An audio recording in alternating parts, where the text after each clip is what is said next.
Good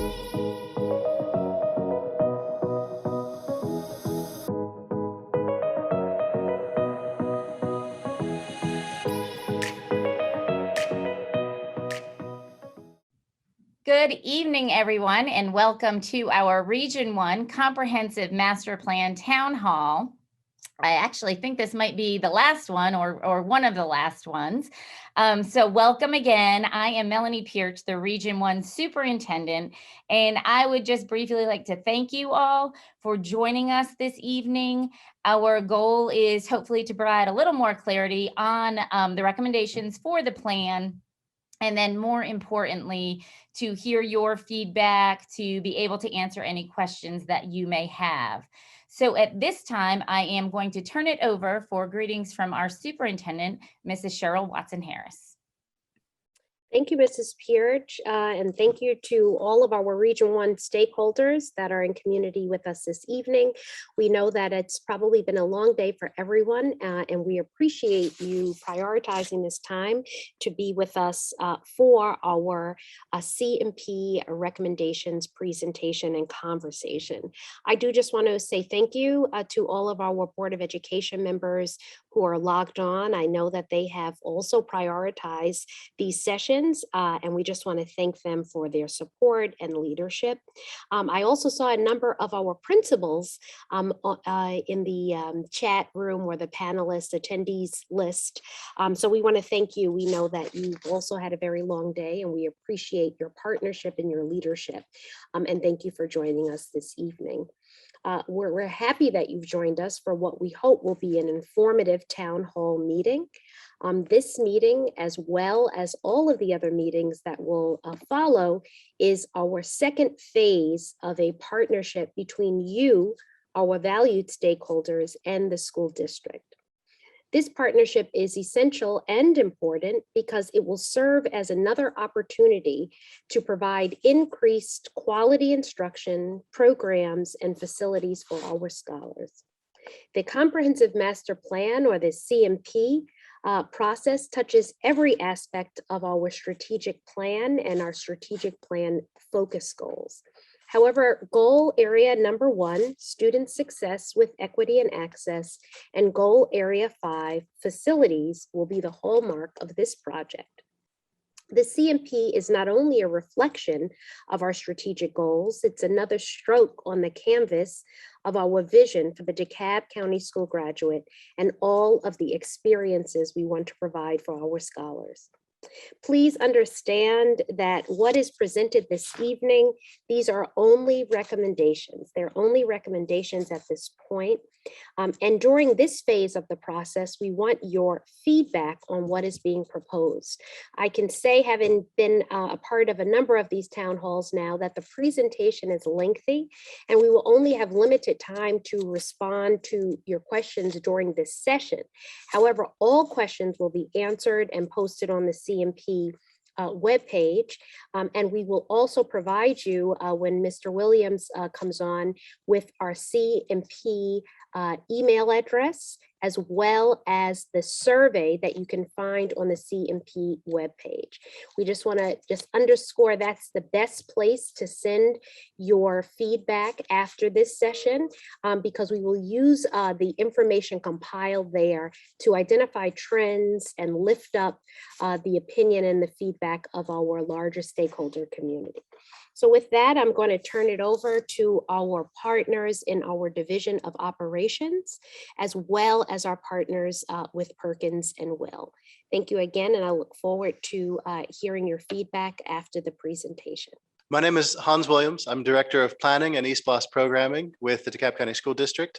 And later you'll hear from our partners at Perkins and Will, who have helped develop these options and recommendations for the comprehensive master plan. Let's begin taking a look at what options, what have been developed. And again, I think it's important to reiterate multiple times that these are just options that we're looking at.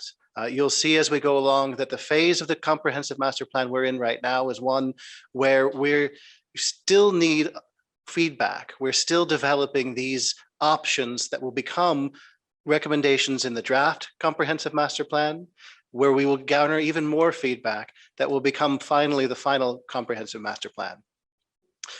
So first, let me give you a quick sneak peek at what we're going to be looking at here in this presentation tonight. So what you'll see is new buildings, early learning centers in every region, K-8s addressing continuity of instruction, mergers providing extended programs and student support, merging schools together, more resources for instruction for students, and addition of programs to prepare students for the changing workforce. So this is what we're talking about tonight, is the big picture ideas. There's quite a lot that the comprehensive master plan will cover, and not all of that will be gotten into tonight. Tonight, we want to focus on these big ideas, these big options, and so that we can get the feedback on that. A lot of the individual to each school components of the comprehensive master plan will be coming with the draft CMP. And in fact, let me give you a bit of a background into where the CMP came from. Over the last several years, the district has made several moves through redistricting, building new schools, and many other components that speak to the future of where will the district be now and moving into the future? Where do we want to be? What do we want to look like? And so it was decided that we needed to draw all of this together into a comprehensive master plan.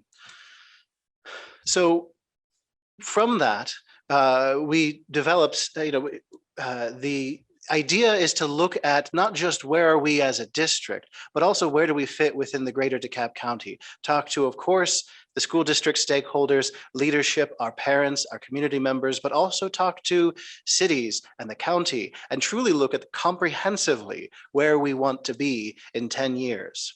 And so from that came this idea of the comprehensive master plan. So looking at the next slide here, this is a kind of the task list that we initially developed, all the different components that go into the comprehensive master plan. And I think this is important because it's, especially now, sometimes difficult to remember that some parts of this began all the way back in October of last year. So first came the assessment phase. Many of you are probably familiar with the facility condition assessments, educational suitability assessments, especially in January, February, March, there was a lot around those. And to be honest, some of those may have come out actually too early. And what that meant was that we spent a lot of the past several months going back, revisiting those, making sure that the inventory and assessments, the data on which the CMP is built is sound and is good, and it will make that foundation that we can move forward from. And tonight is where we will show those options about what it will look like, the CMP will look like moving forward. A critical component of the CMP is stakeholder engagement throughout the process, from the very beginning, engaging with the board, with district leadership, and then we had several town halls in January, February, March, and into the spring of this year, talking with the community, talking with community organizations, talking with stakeholders about what is a comprehensive master plan for the district? What will it look like? And then, of course, our last round of town halls in August, talking about East Blast and the importance of the various funding sources that we have for capital improvements. And then tonight, where we really finally take a look at the options and some of the potential recommendations that will be going into the comprehensive master plan. And so that leads us on to, you'll see it here as task 3, the options development. So that's where we are tonight, and that's where we'll be here in this month of October, talking about these potential options, talking about what may become the recommendations for the draft CMP and all of the different components that go into it, the special programs, new facilities, additions, and potential mergers of schools, the district-wide redistricting and the prioritization of facility condition improvements isn't something that we're focusing on here tonight. We want to make sure that we're focusing on these big ideas, but those absolutely are part of the CMP. You will hear about them, and they will be part of the draft CMP that will be coming out in November. After we get the feedback from these round of October town halls. And then finally, coming out of this, as I said, is the draft CMP. Will that include an implementation plan, a financial analysis of the recommendations, and then from all of the comments, all of the feedback from the draft CMP to these town halls here in October, the town halls in August, all the way back to the beginning of this process will all be brought together into the final comprehensive master plan that will be put before the board. So now to give you an idea of who we've talked to, what we've heard, and all of the different components that have gone into the options and recommendations you'll be hearing tonight, I'm going to turn it over to Stephen Brown of Perkins and Will. Thank you, Hans. I'd like to provide a quick update on stakeholder engagement, what we've heard, and as well an update on the assessment data. So from the beginning of this process, we've made an intentional effort to solicit input from a wide range of perspectives so that we can develop a more nuanced picture of the district as a whole and the needs of its constituents. In addition to engaging regularly with the school board, district staff, PACs, committees, principals, we've also continued to reach out to a variety of people and groups that are willing to share their perspectives on the DeKalb County schools and what they hope for will result from the comprehensive master plan. We've been steadily ramping up our engagement to build a robust network of champions throughout the county and that we can rely on for the duration of this process. Obviously, if you belong to an organization or group that hasn't spoken to us, we'd love to hear from you and provide feedback. These conversations are ongoing and we value your feedback. And this list here is just a quick snapshot of some of the groups that we've talked to. Go to the next slide, please. Across the district, we've heard a number of problems with maintenance and the frustration with long-term deferred maintenance. It's clear that major investments need to be made in order to upgrade facilities or replace aging facilities, rectifying deferred maintenance issues and eliminating trailers. Given the experience over the last year with remote learning, there's a strong recognition that technology infrastructure needs to be invested. And that will also play a big role in the success of schools as they develop a need and will upgrade across the district. Another frequent theme is the value that parents and families place on the variety and diversity of the school choice programs that are available to students. Many would like to see these offerings expanded in order to make them accessible to more students across the district. Many DeKalb communities lack sufficient supply of quality childhood and early education. So there's a strong desire to have more early childhood education options that would help them prepare the district's children to be successful once they matriculate to elementary school. Go to the next slide. We often hear about the importance of communities and the roles of schools in helping to create a sense of community. Sometimes this has to do with strong correspondence between attendance zones and various municipal boundaries. And in other cases, it simply has to do with the value people place on the role of neighborhood schools. We've also heard from communities that feel left out but desperately want to build a stronger school and community relationship. We believe this desire for community is a strong foundation for the development of the comprehensive master plan. As part of these conversations, we are encouraged to reconsider the current grade configurations and school sizes to increase diversity, limit middle school attrition, and make better use of available seats. DeKalb County is a very diverse and across the district, and we've heard from constituents that want to see diversity reflected in the student populations of the schools. Finally, many would like to see school facilities made more accessible for use by the communities they serve. This could be for after-school programs, adult education, mentoring programs, and sports.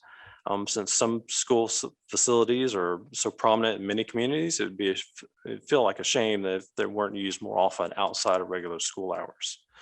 Our conversations with DeKalb mayors and other municipal leaders indicate that the district could take advantage of more opportunities to work with city and county governments to leverage resources and funding to solve school-related facility challenges.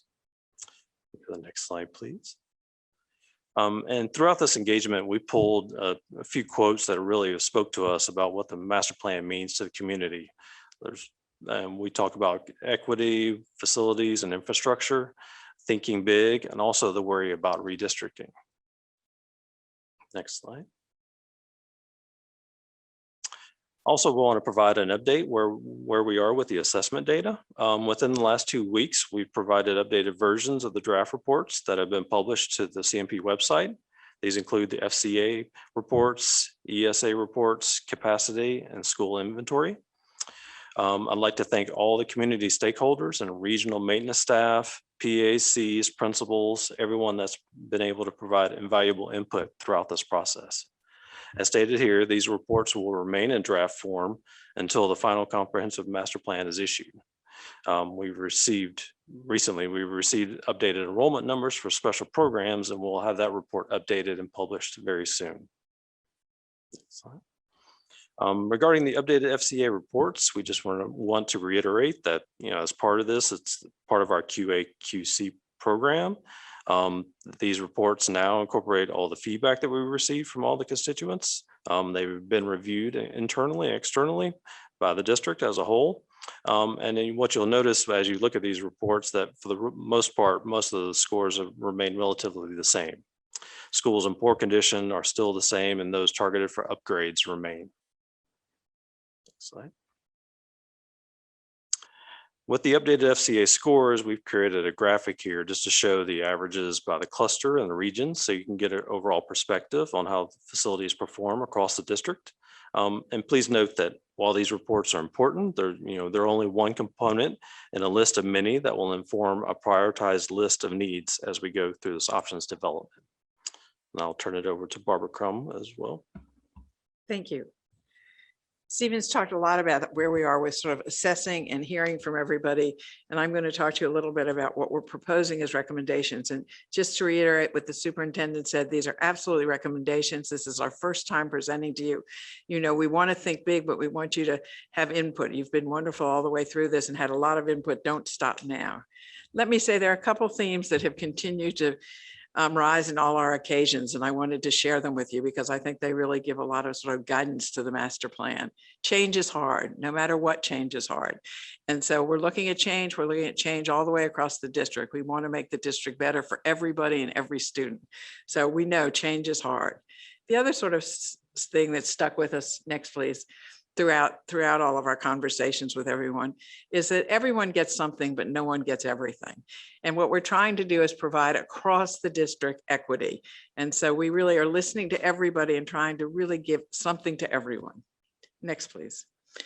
And last of the sort of big themes I think that I want to leave you with is think big. We really want to deal with big ideas and big things. And many of the things that I'm going to talk about tonight are not totally resolved. They're big ideas and we haven't totally fleshed them out, but we want to put them out there because we think they really will make the district a better district. Let me start a little bit with talking about the goals of the master plan. After Stephen talked about all of the FCAs and the ESAs and the utilization and all the sort of things we put into it, we sort of thought, what are the goals? What do we want to accomplish? And having heard what the stakeholders have said, it seemed to us there were some universal goals. And we heard lots about neighborhood schools and how important they were. And we also heard about the fiscal responsibility of the district. So, it's a challenge for us to try and maintain the neighborhood schools while being sensitive to costs. And we continue to have that challenge as we go through the master plan. We also want to maintain neighborhood schools while diversifying the student population. That we heard lots about from the stakeholders. And of course, with the hard data that we got, we want to address the overcrowding, and our overcrowding baseline was really looking at schools that will be over 100% utilization in 2031. Let me remind you too, I should have put on our big slides, this is a plan that's a 10-year plan. We're looking at 2031. So nothing that we're suggesting today is going to happen tomorrow. This is, over the next 10 years. Some of it will happen sooner than others, but basically it is a 10-year long-range plan to really make changes in the district. So we're looking at the overutilization of schools that will be over 100% utilized in 2031. The underutilization, schools that will be 70% or less full in 2031, excuse me. And then schools where the facility condition score is below 60%, which is really poor. And those are the ones that we really want to address as soon as possible. And it was interesting, we had a lot of conversation with parents and PACs and even stakeholders from various clusters who weren't parents about looking at different grade configurations. And what really came out of it was it's interesting that in DeKalb County, the elementary schools are very, very strong and the high schools are very, very strong. And the middle schools are strong, but we lose children in the middle schools. And I think this is true everywhere. I think middle school is tough, but it was pointed out by parents that there seems to be a higher attrition rate in the middle schools than they would like. And so we talked about other grade configurations, and we talked about K-8s. We have done a number of K-8s, and the superintendent has come from districts where they've been very successful K-8s. So if, you know, a lot of the parents said to us, if you could keep the children in 6th, 7th, and 8th grade with the same social workers, the same counselors, and the same teachers, that it really does keep them in school and as a continuity of instruction that's very successful. So we really looked at K-8. And then we talked about maximizing the resources. There's a lot of conversation about we're spending a lot of money to upkeep buildings that really are not in very good shape. And shouldn't we be able to spend that money on instruction and expanded programs? So those sort of were the big riding over goals that we would like to deal with in the plan.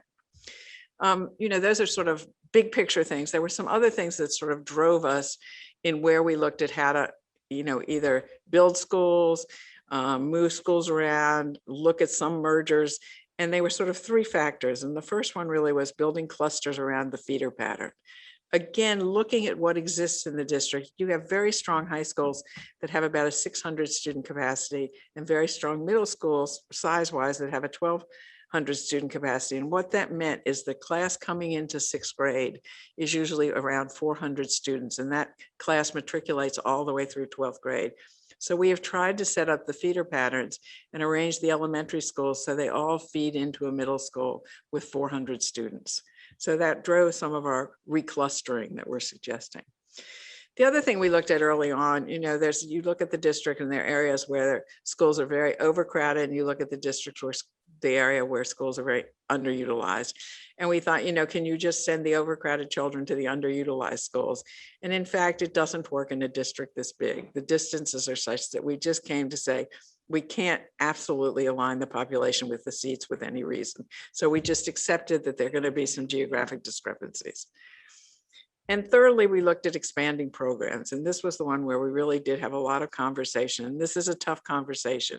And we went back and forth and everything, but we're going to recommend some mergers because we really think it takes money that is being spent really to keep up old buildings that really are in terrible condition and don't have a lot of children in them. And it takes it away from program. It takes it away from instruction. And we had a lot of feedback about spending that money on instruction and expanding programs.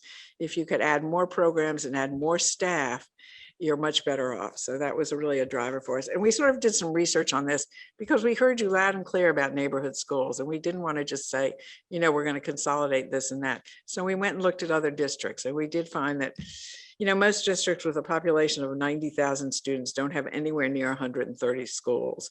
And the fact that we did have a lot of small and underutilized facilities. And, you know, when we looked at other districts, they said the reason they had the larger schools was it consolidated their services, and in particular, things like food service and transportation. And that's where some of the great savings was. And again, the larger elementary schools we found got added support people. You get added counselors, added social workers, and sometimes added assistant principals. So there seemed to be reason to get added staff that could really help the students as well as expanding the programs. More art, more music, all the sort of connection programs expand with a larger school. So that was sort of, those are sort of all the sort of, as I call them, qualitative drivers, all of the soft drivers. And then we went back next slide. I'm way ahead of you. I'm sorry. I'm not even making you go with me. Go. Next slide. Next slide. And then after the sort of soft qualitative determinants or criteria, we really went back to looking at the data. And basically, next slide, please. We looked at the FCA scores and we looked at the utilization. And I think this is a really interesting map because I think it really shows you very clearly sort of the areas where the schools are under 60% with an FCA score, which means they're in poor condition. And I think they're pretty much spread across the district, but it seemed to us a great number of them were in region 2. So you'll see as we work through this, you'll see some of how we address these. And so I will have in this presentation, it will be up online. So next slide, please.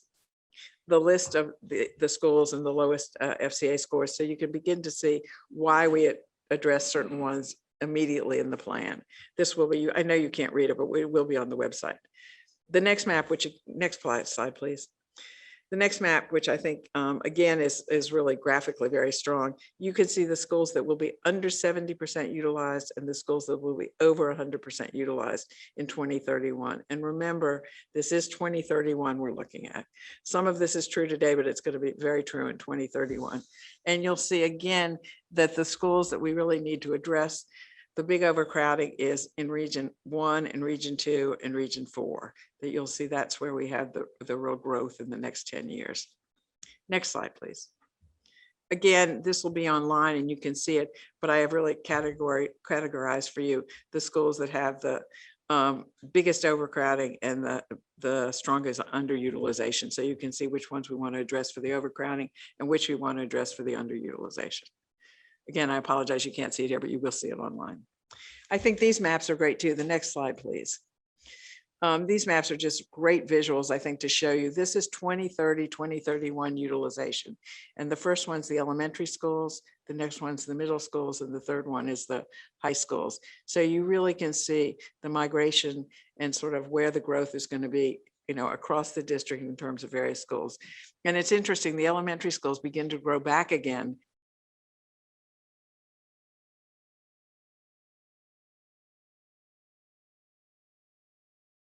I lost it. Sorry, forgive me. You'll see the elementary schools, the growth is really throughout the district, and the high schools are pretty much in Region 1 and Region 2 and Region 3 again, where we see that overcrowding. Next one, please. And so with all of this sort of hard data and with all of this qualitative input, we really did come up with some big ideas. And again, let me reiterate, it's 2031. This is not happening tomorrow. And remember, change is hard and nobody gets everything. Next slide, please. You know, as I said to you, the biggest issue, and you saw that in the maps and you've seen it in our numbers, is really the overcrowding in District 1 and District 2. And the overcrowding specifically, I mean, in Region 1, you will see that the high schools will be 50% over capacity in 2031. In the middle schools, Sequoia Middle School similarly. So that really was the first thing that we thought was the most important that we deal with. And what we are suggesting is, of course, you build the new Cross Keys that has been on the table for quite a while and come back and do that, get that project going. But we are suggesting a new cluster in Region 1. Next slide, yes. And in Region 1, we're suggesting that you do a Sequoia cluster, that you build a new Sequoia High School. In the previous plans, there were always additions to be slated for Chamblee and for Dunwoody. And we are suggesting that those are really small sites and it's hard to add a lot of classrooms on those sites. It really maxes out everything that's on there. So we're suggesting build the new high school, build the Sequoia High School and replace the Sequoia Middle School. And to do that, we're suggesting that you consolidate and merge Dresden Elementary School with Cary Reynolds Elementary School. Both of those schools have low FCAs and both of them really need to be replaced. If you merge them on the Dresden site, you have room to build the Sequoia High School and the Sequoia Middle School on the Sequoia site. So we think that that really is hugely successful, that it solves a lot of issues and takes the heat off overcrowding at the high schools in Region 1. We're also suggesting that you make a K-8, that you consider making a K-8 at Austin and a K-8 at the new Dunwoody as it gets built now. And the reason we're suggesting that is for the academic reasons, that all of the pros of K-8s, you know, that really deal with the attrition at the middle school level, but you also right now have seats at those schools. And if we could put a 6th, 7th, and 8th grade at Austin and a 6th, 7th, and 8th grade at the new Dunwoody, we don't have to build classrooms at Chamblee Middle or at Peachtree Middle, and you don't have to really overload those sites. So we think that that's a win-win all the way around. The other school that really has severe overcrowding or will in 2031 is Stone Mountain. So we're suggesting again, you build a classroom addition at Stone Mountain High School. Those were sort of dealing strictly with the overcrowding. The other issue we have is the overcrowding and low scores together. There were some schools that just stood out as absolutely needing to be addressed for both overcrowding and poor condition. So we're suggesting you build a new Idlewood, a new Jolly, a new Stoneview, a new Hightower, a new Ashford Park, and a new Farrington Elementary School. And all of those, you know, we will space them out, but those are all big needs as we looked across the district. Next one, please. And in terms of K-8s, again, to deal with the underutilization, we are suggesting you build at Austin and Dunwoody, and Smoke Rise. We're suggesting Smoke Rise because Smoke Rise will take some of the heat off of Tucker Middle, and Tucker Middle really needed some additional classrooms if you didn't do something with the middle school population in that cluster. So Smoke Rise has the seats, and it's a very good school to go ahead and look at the K-8 model. We also suggested possibly looking at a K-8 at Indian Creek. One of the things we heard, and you'll see throughout this, is the Clarkston cluster would really like a middle school closer to the high school. It's hard for that population to get the transportation between those two schools, and they would really like the middle school close to the high school. And we can't do that right away in the plan, but if we could put some middle school students at Indian Creek, it would begin to address that issue. So we said, let's add a 6th, 7th, and 8th grade at Indian Creek that's really quite close to Clarkston High School. Similarly, Pleasantdale and Peachcrest also each have extra seats. So we said, again, let's look at those as possible K-8s and begin to do the trial there. Next one, please. And then when we started to look at schools that were either overpopulated or underpopulated, but really in bad condition, we looked at a couple other consolidations. And we're suggesting that you merge Midville and Livesey, and that you possibly merge Dunair and Allgood, and possibly merge Hawthorne and Henderson Mill. And in each of these mergers, we're not at all suggesting that you close the school where we don't build the new school. We're suggesting that those possibly become early learning centers or some kind of program in the district. We do not want to close schools. We just want to make them as vibrant as possible and put the population where we can. We are suggesting building bigger schools so you'll pick up the population at both those schools easily. And there were a couple other projects that came up as really top priorities as we went through, and they didn't come out of sort of the qualitative things that we've mentioned before or the quantitative data. They came out of other things. And one of the ones was to build a new renovation, a new addition, and a major renovation at Druid Hills. And part of that reason is it's not increasing capacity, but the Druid Hills High School has a building that they use that's an old elementary school building, and it's really not fit for high school students. So we really said, this is the time. It's been there for years and needed to be replaced. We said, this is the time to replace that and really maximize that site over there. Similarly, there was conversation about Stone Mill and Stone Mountain elementary schools, and they're in an area of the district where there are a lot of mobile families. And those kids get pulled out of one school and sent to another school, many times during the year. And we said, if we could build a bigger school that had a bigger catchment area and combine those populations, then kids could stay in the same school the entire school year and wouldn't have to move. And then, as I alluded to before, the Clarkston High School and new middle school project came up of the fact that Clarkston High School is really, the classrooms are too small for the population they serve. And they really would like the middle school nearby because of the lack of transportation for that population. So we really think that's a strong need too. So different reasons sort of ran us to these conclusions. Next one, please. And then the other thing is, Stephen alluded to, we heard a lot about school choice, and we heard a lot about offering other options. And one of the things we heard loud and clear from a number of parents was more career tech opportunities. So we are suggesting 3 different things. One of them, the middle one there, is to create a career tech academy at McNair. McNair has lots of room. We can do automotive, we can do aviation, we can do a tremendous amount of programs there. It's a great site to do a career tech academy. We're also suggesting a new idea of putting a cyber technology and engineering academy at Towers. Steve and I are working on a school in Alabama that's a cyber school that is terribly popular. Kids, it has a waiting list to get into. And, as children are becoming better and better gamers, they're becoming better at all of the technology. And therefore, this is a very appealing track. And it's also a great track for the workforce. And the other sort of academy that we are suggesting is go ahead and really build the Performing Arts Academy. I know the Performing Arts School has been on the table for at least a decade. There have been lots of proposals for it. And we're thinking at this point, do it at the Avondale High School site, replace that whole site. You have parking, you have room for theater.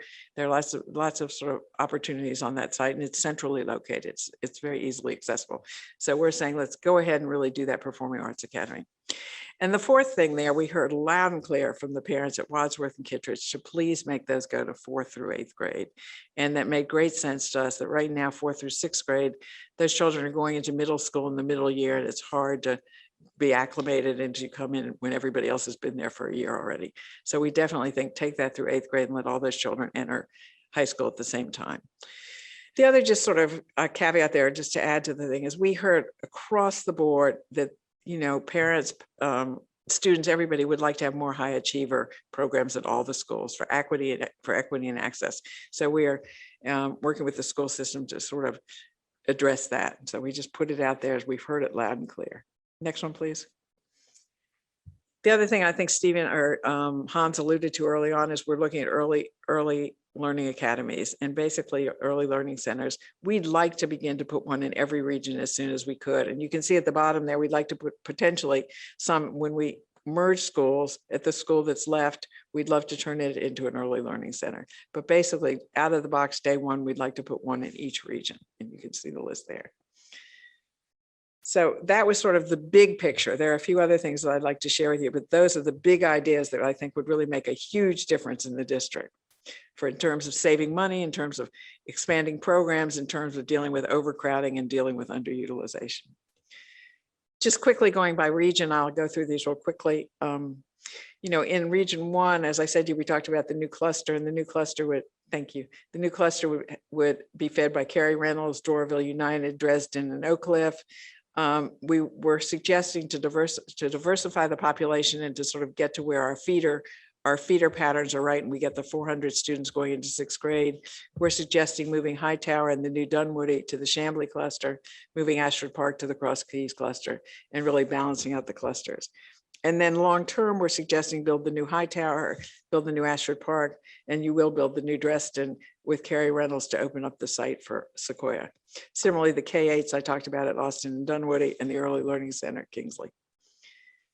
And then in region 2, we're suggesting perhaps moving Sagamore Hills to Druid Hills cluster, again, to try and balance out the clusters, and the K-8s at Smoke Rise and Pleasantdale, Early Learning Center at McClendon. And here we're suggesting you build the new Idlewood, do the renovation, I'm repeating myself, at Druid Hills, and the consolidations of Hawthorne and Henderson Mill and Midville and Livesey, and the Performing Arts Center at the Avondale site. In region 3, we're talking about building a new Stoneview. Stoneview was one of the lowest FCA scores, so we'd like to do that as soon as possible and create an early learning center at Pine Ridge. And we chose Pine Ridge because it's the most underutilized. We could put it elsewhere, but that was our first thought. In region 4, we talked about creating a K-8 in Indian Creek and putting the early learning center at Allgood, consolidating Dudare at Allgood. Building the new Jolly. Again, Jolly was one of the lowest FCA scores, so we'd like to do that as soon as possible. And then the high school and middle school at Clarkston. And again, we'd like to put it on the Clarkston High School site. That might not work, so we're thinking about, are there other sites around to do that? And build a new classroom addition I alluded to at Stone Mountain, and then combine the Stone Mountain and Stone Mill elementary schools to do a larger elementary school to have a bigger catchment area. Next one, please. Region 5, we're talking about moving Farrington to the Miller Grove cluster. A lot of people expected it to be there. We're surprised it wasn't there. So we said, of course, we'll put it there. And then again, we chose Rainbow as the early learning center because it was the most underutilized. But again, if there's pushback or whatever, we certainly could look at other schools in that cluster, in that region.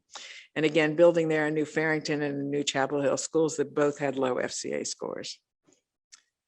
And then region 6, looking at the early learning center at Tony, and then creating a K-8 at Peachcrest, and they're creating the Cyber Technology and Engineering Academy at Towers.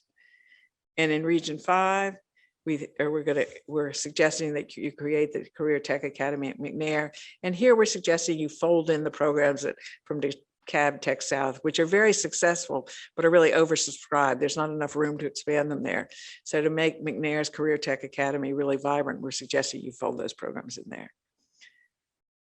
So then just to give you a little bit of idea before I wrap up here, just to tell you, and this is just our first, again, next slide, please. Oh, I went too fast. Sorry, I'm going ahead of you. Next slide, please. Just to give you an idea, and again, this may be hard to read, but I'll put it in the online on the PowerPoint.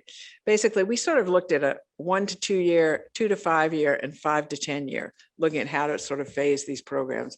And the 1 to 2 year are things that almost are in the works right now. There are 22 schools where right now we're doing HVAC and roof replacements. The Cross Keys High School really was in the works before, and we think to get that going immediately. And then if we could go ahead and merge Cary Reynolds and Dresden, that would help us get ready for the Sequoia project. And it would be easy to create the K-8s at those schools right now. You could go ahead and make the 5th grade become the 6th grade at Austin, the 5th grade become the 6th grade at Smoke Rise, and work that through.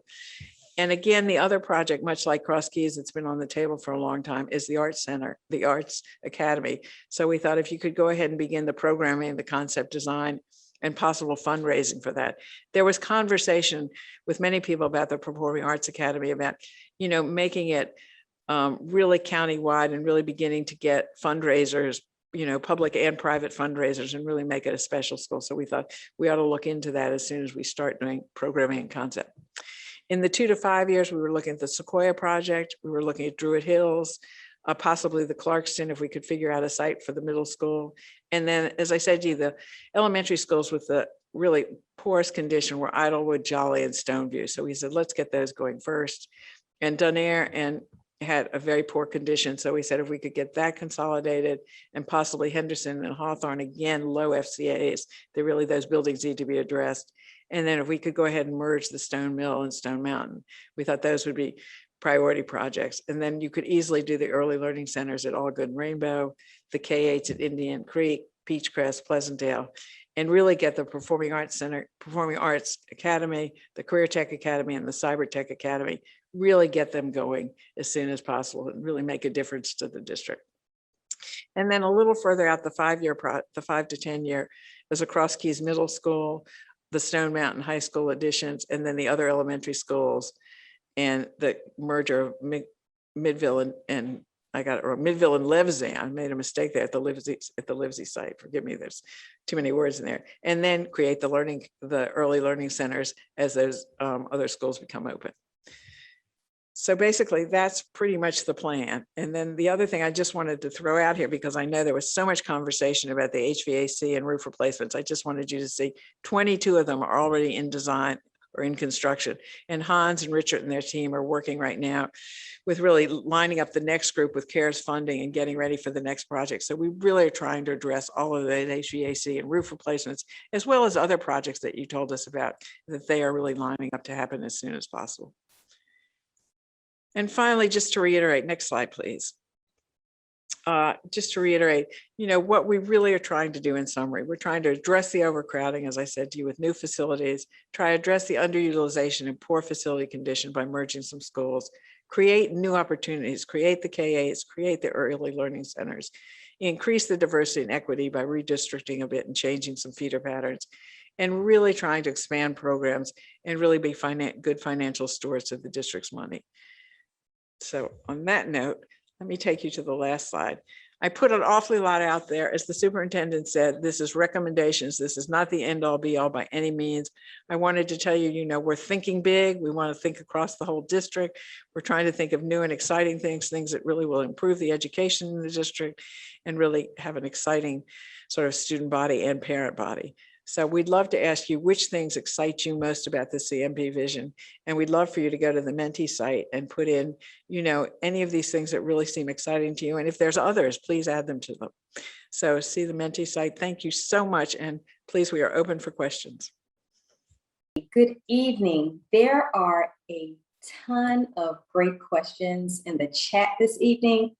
As it was shared earlier, we won't be able to get to all of them. However, we will address each one of them on the CMP website.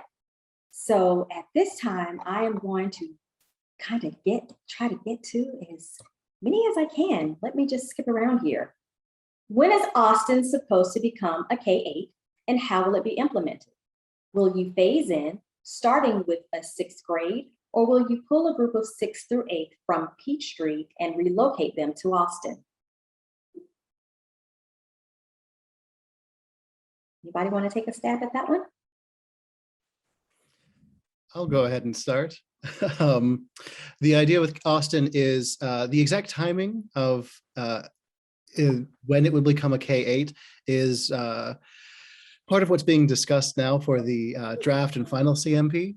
The idea is it very likely would not be, it very likely would not be next school year because there'd still be a conversation that needs to be had around that. But the phasing in of it would be starting with 6th grade and then moving up grades to 7th and 8th. It would not be moving students from Peachtree that are already at Peachtree to Austin. Okay, thank you so much, Hans. Your proposal to relieve overcrowding at Dunwoody High is to recluster areas currently mapped to DHS to Chamblee High School. When will this happen? And is there any construction that must be completed before this change can be made?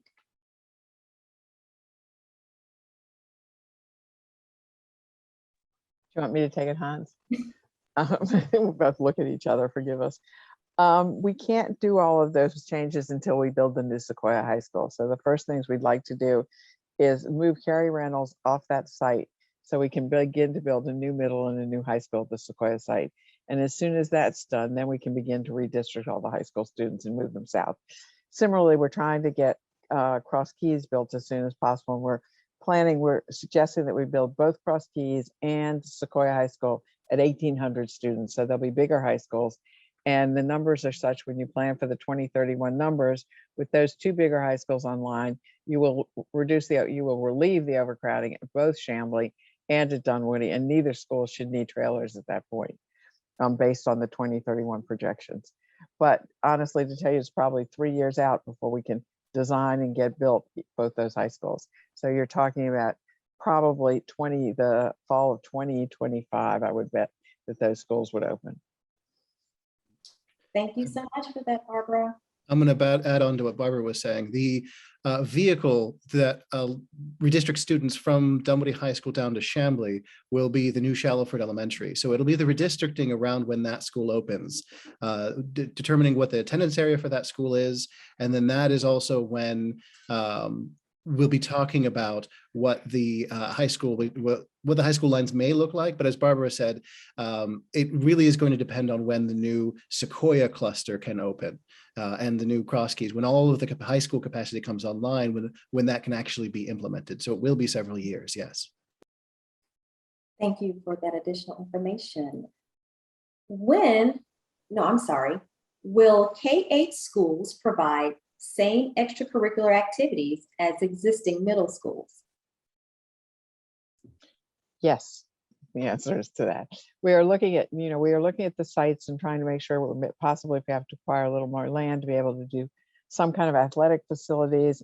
And we're looking at that, but the schools themselves, the idea is to retrofit some of the classrooms in there for science rooms and for the connections and for all the after school and the activities that go on in the whole middle school program. So whatever middle school program exists at Chamblee or at Peachtree Middle, those academics and those whole middle school program will be in those 2 schools.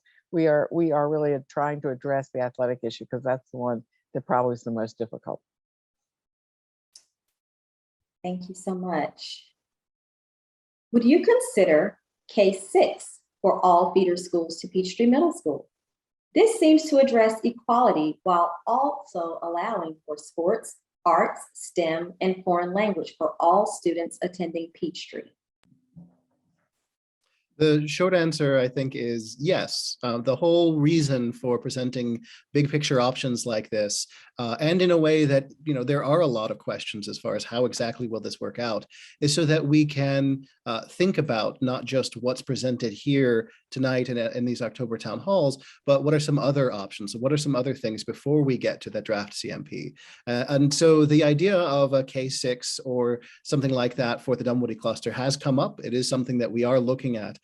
There are downsides, the differences, specifically for middle school programming. There are specific facility needs. That's why there's a bit of a transition cost for creating a K-8. That's why some of our newer schools are where you see the recommendation for a K-8, because they're the easiest to retrofit in all of the connections and science labs and things that are necessary for middle school programming.